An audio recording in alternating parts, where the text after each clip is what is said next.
کبھی بھی کسی کو نیچی نظر سے مت دیکھو، کیونکہ تمہاری جو حیثیت ہے یہ تمہاری قابلیت نہیں بلکہ اللہ کا تم پہ کرم ہے۔ مفت میں صرف ماں باپ کا پیار ملتا ہے، اس کے بعد دنیا میں ہر رشتے کے لیے کچھ نہ کچھ چکانا پڑتا ہے۔ اگر اللہ پاک تمہاری دعائیں پوری کر رہا ہے تو وہ تمہارا یقین بڑھا رہا ہے، اگر دعائیں پوری کرنے میں دیر کر رہا ہے تو تمہارا صبر بڑھا رہا ہے، اگر تمہاری دعاؤں کا جواب نہیں دے رہا تو وہ تمہیں آزما رہا ہے، اس لیے ہمیشہ دعا مانگتے رہو۔ اگر حالات پر آپ کی گرفت مضبوط ہے تو زہر اگنے والے آپ کا کچھ نہیں بگڑ سکتے۔ بھی ماں باپ کی یاد آئے تو بہن بھائی مل کر بیٹھا کرو، کسی کے چہرے پر ماں مسکراتی نظر آئے گی، کسی کے لہجے میں باپ۔ لاکھوں کو دوست بنانا کوئی بڑی بات نہیں، بات یہ ہے کہ ایسا دوست بناؤ جو تمہارا اس وقت ساتھ دے جب لاکھوں تمہارے مخالف ہوں۔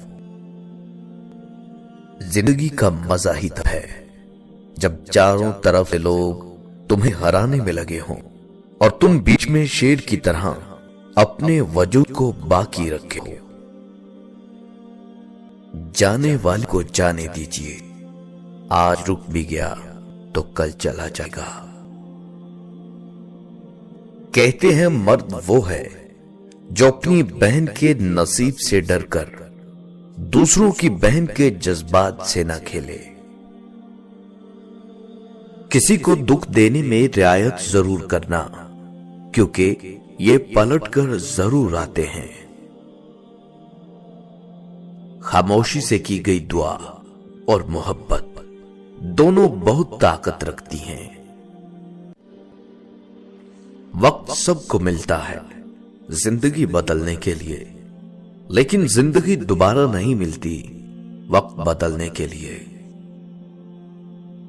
یاد رکھو، نماز 5 وقت اور اخلاق 24 گھنٹے فرض ہیں۔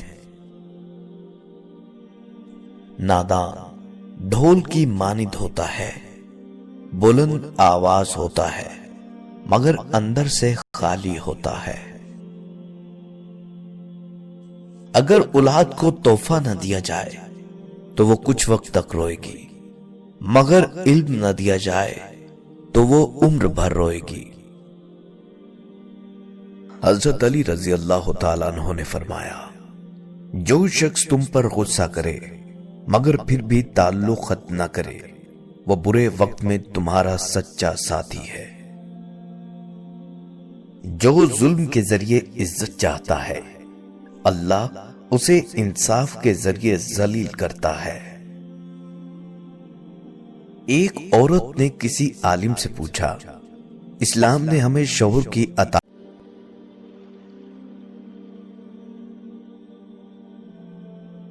کبھی بھی